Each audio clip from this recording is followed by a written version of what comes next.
What if the universe wasn't random? What if behind every tree, every storm, every heartbeat, there was a hidden pattern, an ancient code that shaped it all?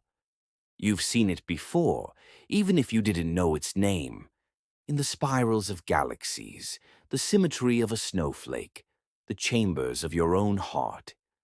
This is sacred geometry, a silent architect weaving through everything that exists. But here's the truth they never told you.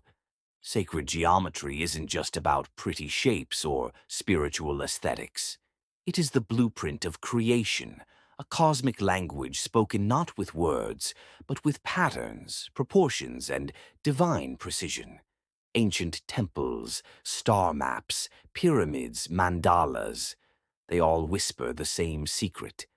That form is not random, that beauty is not accidental, and that we, yes, even now, are part of a much larger design. This video is not just about lines and curves, it is about what those lines mean. Why civilizations across the world, separated by oceans and centuries, obsessed over the same shapes, the same ratios, the same silent truth. And more importantly, why this knowledge was buried, forgotten, or hidden from you. Tonight we step across the threshold. We will journey into lost civilizations and ancient philosophies. We will explore the mysterious flower of life, the platonic solids, the golden ratio, and how they mirror not just the physical world, but your own soul. We'll decode the geometry of the divine, explore why certain symbols unlock higher states of consciousness, and uncover how this ancient science has the power to transform your reality, if you're ready. This is not just knowledge, it is remembrance. So prepare yourself, not just to learn, but to awaken. Because once you see the patterns, you'll never unsee them again. Long before modern mathematics or architectural blueprints, sacred geometry was already etched into the bones of the earth. Across deserts, mountains, and ancient forests, this secret science whispered its truths through temples, pyramids, and mandalas, calling out to those who had the eyes to see. The ancient Egyptians called it the divine measure. For them, building was not merely structural, it was ceremonial. Every stone in the Great Pyramid of Giza was aligned with celestial movements, encoding astronomical, mathematical, and spiritual truths into a single living monument. The pyramid wasn't just a tomb, it was a cosmic engine, a map of the soul's journey through the stars. In Greece, the philosopher Plato taught that the entire universe was composed of 5 perfect forms, now known as the Platonic solids. These shapes, each with equal sides and angles, were more than geometry. They were symbols of the elements, the building blocks of all existence: fire, earth, air, water, and ether. To Plato, geometry was the visible reflection of the invisible. It bridged the world of forms, the eternal and perfect, with the fleeting material world. In India, the Sri Yantra emerged, 9 interlocking triangles forming a complex, symmetrical figure that represents the entire cosmos and the union of the masculine and feminine divine. This was not drawn lightly, it was meditated upon, chanted into, worshipped.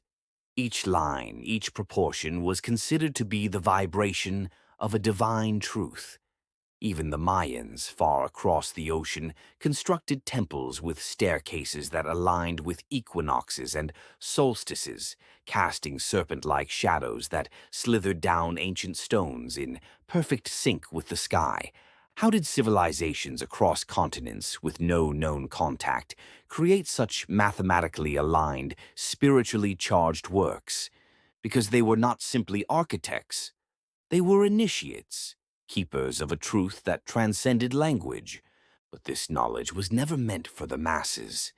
In ancient mystery schools, from Egypt's Temple of Luxor to Pythagoras' Brotherhood in Croton, geometry was sacred.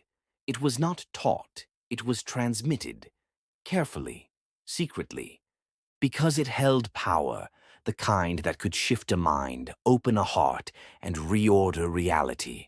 As empires rose and fell, as dogma replaced experience, much of this wisdom was buried beneath religion, burned in libraries, or dismissed as myth. The age of materialism severed the connection between form and spirit. Geometry became math. Architecture became utility. But the shapes never vanished. They remained, etched in temples, encoded in cathedrals, carved into nature itself, waiting for a new age of remembrance. And now, in the modern world, something stirs again.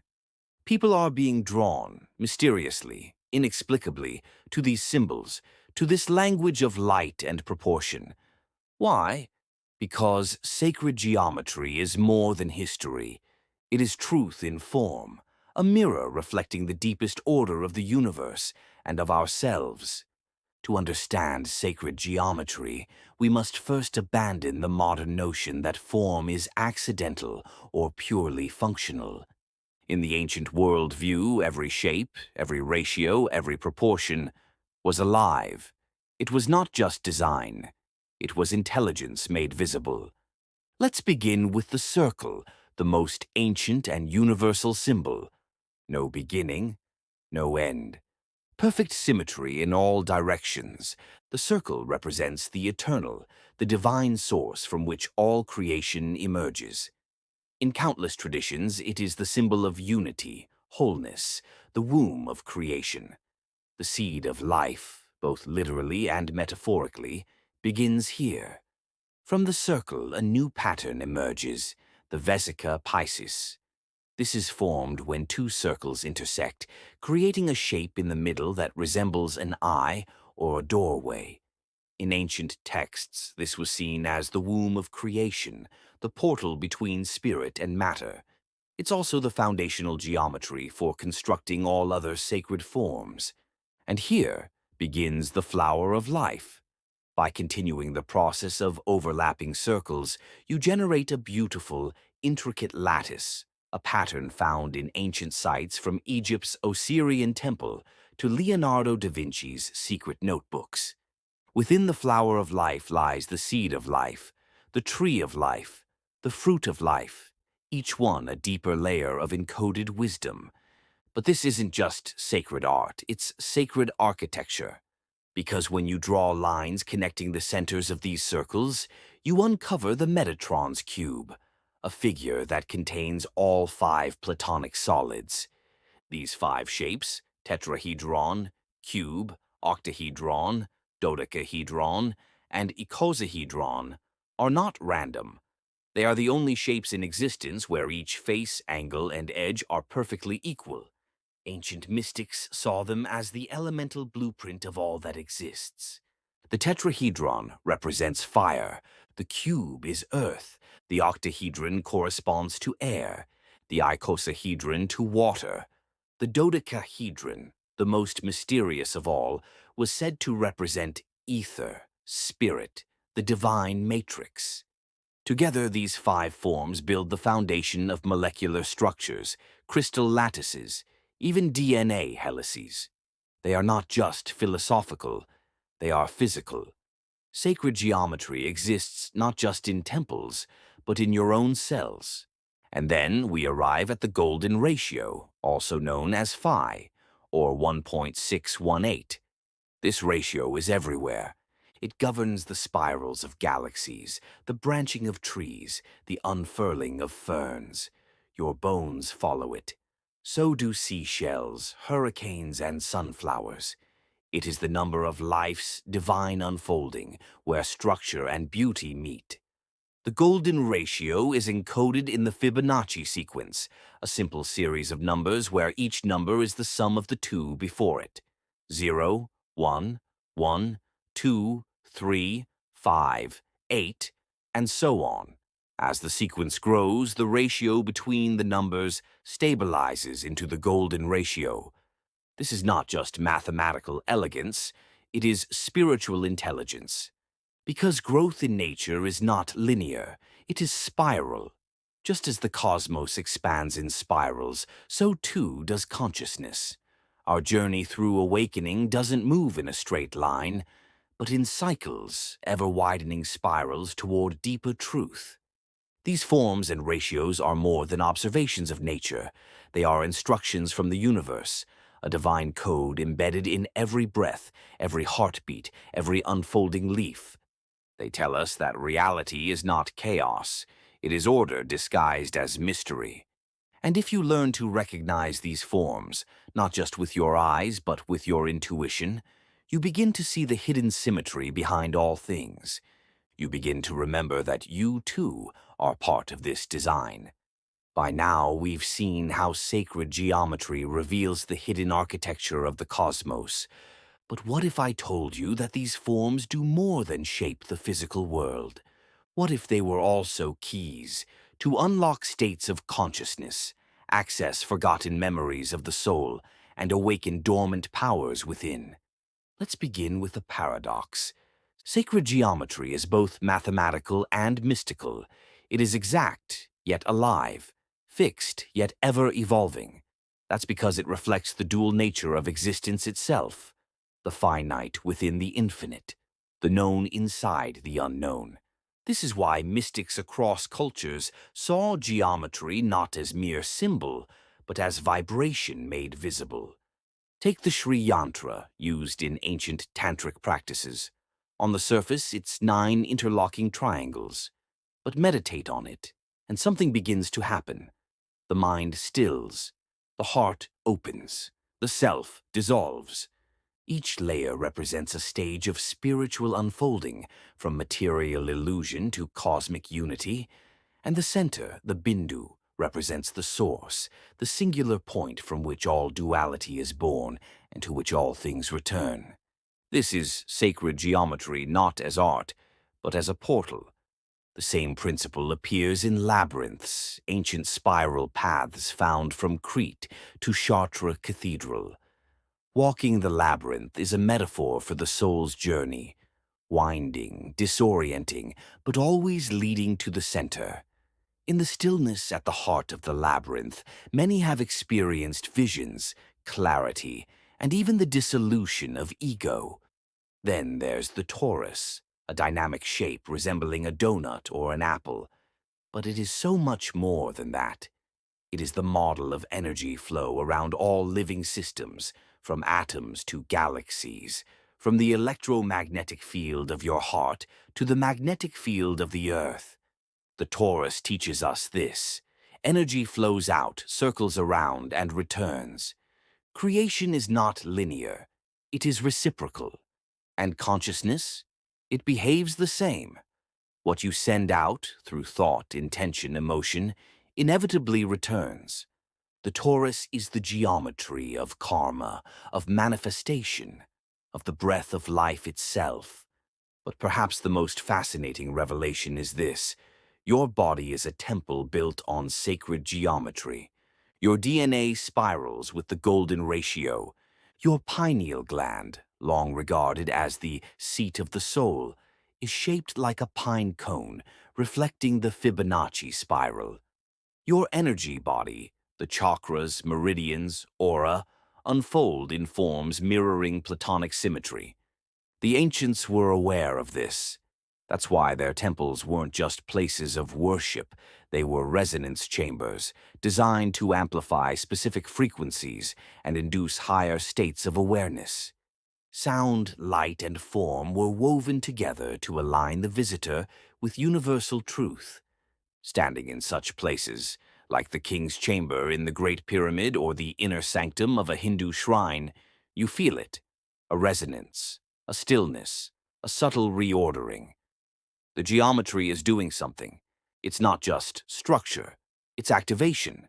And here lies the hidden truth. Sacred geometry is not a concept to be studied, but a force to be experienced. It bypasses language. It speaks directly to the soul. This is why so many are drawn to mandalas, yantras, spirals, even without knowing why. On a deep level, your soul remembers. You are made of the same code. You are drawn to yourself. But there is one more layer, one more secret, hidden in plain sight. The observer completes the geometry. You, your consciousness, your awareness is what gives these forms their meaning. Without perception, the pattern is inert, but with presence, attention, they come alive. This is the esoteric core. Geometry is not just around you, it is you. As the Hermetic axiom says, as above, so below, as within, so without. You are the sacred pattern observing itself, and once you recognize that, you don't just see the code, you become the code. All this might sound vast, even overwhelming, but sacred geometry was never meant to remain in dusty scrolls or temple walls. It was always meant to be lived. The ancients didn't just contemplate these forms, they used them. They aligned their homes, their bodies, their breath, and even their thoughts with these patterns to access clarity, healing, and higher states of being. And you can too. Let's begin with visual immersion, a simple yet powerful practice. Take a symbol like the flower of life or Sri Yantra and place it where you meditate or rest. Gaze at it, not analytically, but receptively. Let your breath slow. Let your awareness soften. These shapes aren't passive, they emit frequency. They reorder the subtle fields of your consciousness. Over time, you may notice that your thoughts grow still, that you feel lighter, more connected, more centered. This is not imagination, it's resonance. Next, geometry in the body. Try this. Lay down and enter a position that mirrors the star pose, arms and legs extended symmetrically. This creates a pentagram shape, 5 points of the body mirroring the golden ratio. Breathe deeply. As you inhale, visualize energy spiraling into your heart center.